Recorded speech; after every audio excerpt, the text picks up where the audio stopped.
la chaîne Disney. J'ai vraiment faim ce matin. Ce matin, le monde ne me semble pas aussi noir qu'hier soir. Il est toujours préférable de ne pas se laisser abattre en se disant que les matins ensoleillés succèdent à la nuit. Pour l'amour du ciel, vas-tu finir par te taire? Je trouve que tu parles beaucoup trop pour une petite fille. Je vais me taire maintenant. Voilà qui me soulage. Marie-là. Bonjour, ma chère Anne. Bonjour Mathieu. Est-ce que je dois préparer le bouquet? J'irai cet après-midi.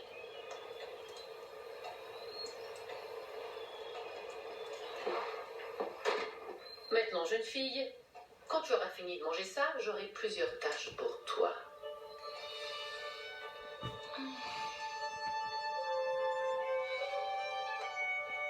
Aide-nous, mon Dieu.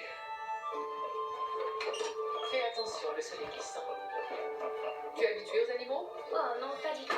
Mais je me suis dit que ce serait une expérience profitable. Je crois que ça fera de moi quelqu'un de plus équilibré. Je vois. Je crois que toute expérience est positive quand on a l'esprit ouvert. Oh, qu'est-ce qu'ils sont roses, ces petits cochons! Ils en ont de la chance d'être venus au monde tout rose. C'est la plus ravissante de toutes les couleurs, mais malheureusement, les rookies ne peuvent pas porter de rose. Un de mes nombreux espoirs déçus. Ma vie est comme un jardin de grisaille toujours.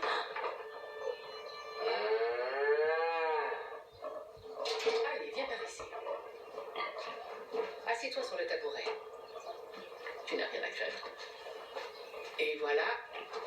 Tiens, voilà le seau. Bon, c'est ça. Très bien. Qu'est-ce que c'est que ça? Ça, c'est la mamelle. Et ça, ce sont les pieds. Tu en prends un entre tes doigts, tu pinces et tu tires, tu pinces et tu tires, tu pinces et tu tires. D'accord? Vas-y, essaie. Allez, tu ne vas pas te faire mordre. Allez. Et voilà. J'imagine que tu as grandi en ville. Ah, oui. À Bolingbroke, en Nouvelle-Écosse. Et tu sais qui sont tes parents? Ah oui, Walter et Bertha. Oh voilà, Dieu les prénoms. Je suis contente qu'ils se soient appelés comme ça. Ça ne doit pas être facile d'avoir un père qui s'appelle Gédéon, vous ne trouvez pas? Qu'est-ce que tu racontes? Ce n'est pas sur son prénom qu'on doit juger quelqu'un. J'ai lu dans un livre qu'une rose embaumerait tout autant sous un autre nom. Mais moi, je n'y crois pas. Qu'est-ce que vous en pensez? Je n'ai jamais eu le temps de me pencher sur la question. On dirait que tu commences à te débrouiller. Est-ce que je peux te demander ce qui est arrivé à Walter et Bertha? Ils sont morts de la fièvre quand j'avais 5 ans. Les voisins se demandaient bien ce qu'ils allaient faire de moi. Et c'est Madame Thomas, une voisine, qui m'a recueillie. Même si elle était pauvre et que son mari était un peu instable.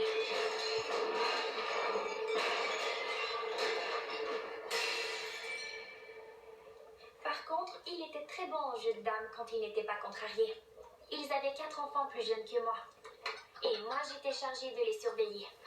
Allez, vas-y, entre. Surtout ne marche pas dessus. Allez, avance. Et voilà. On y est.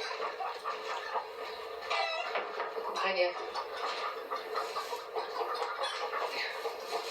Il a l'air collant. C'est rien du tout. Ensuite, Monsieur Thomas s'est tué en tombant sous un train. Et je me suis retrouvée dans un premier orphelinat.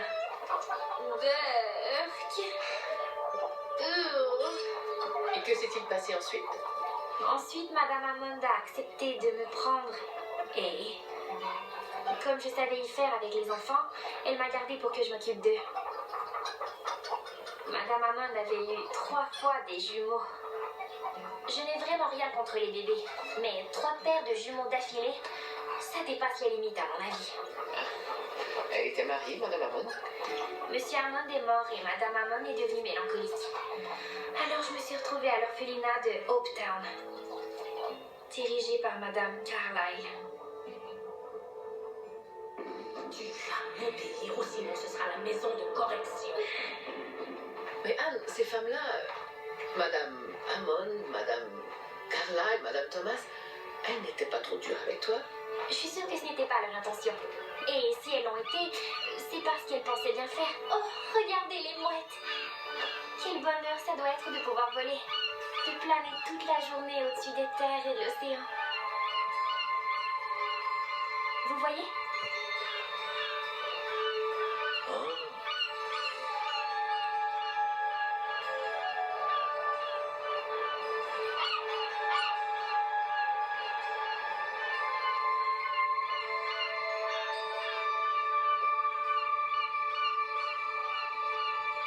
Mon frère et moi voulions un garçon pour nous aider aux travaux de la ferme.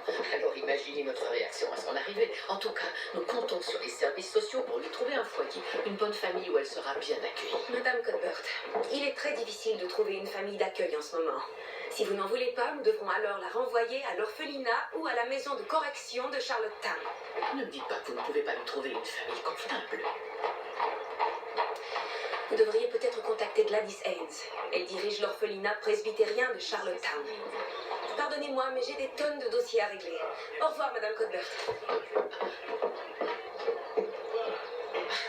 Une jeune fille éveillée comme toi devrait vivre dans une vraie famille et aller à l'école. Par conséquent, j'ai demandé au service d'aide à l'enfance de te trouver un bon foyer avec des enfants qui ont ton âge. Mais d'ici là, Je peux rester? eh bien oui, mais c'est seulement en attendant. Oh, Madame Cuthbert, je vous promets d'être l'enfant que vous espériez avoir, même si je suis une fille. Oh, je vais vous aider à la ferme, je vais m'efforcer de ne pas trop parler, et je vais faire de mon mieux pour ne pas laisser courir mon imagination. Oh, comment je devrais vous appeler? Oh, je sais. Je vais vous appeler Tante Marilla. Comme ça, j'aurai l'impression de faire partie de la famille. Non, je ne suis pas ta tante.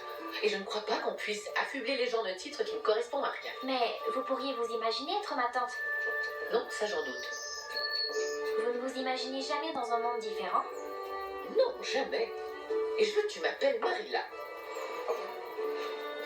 Marilla. Qu'est-ce que ça veut dire? C'est un diminutif d'Amaryllis.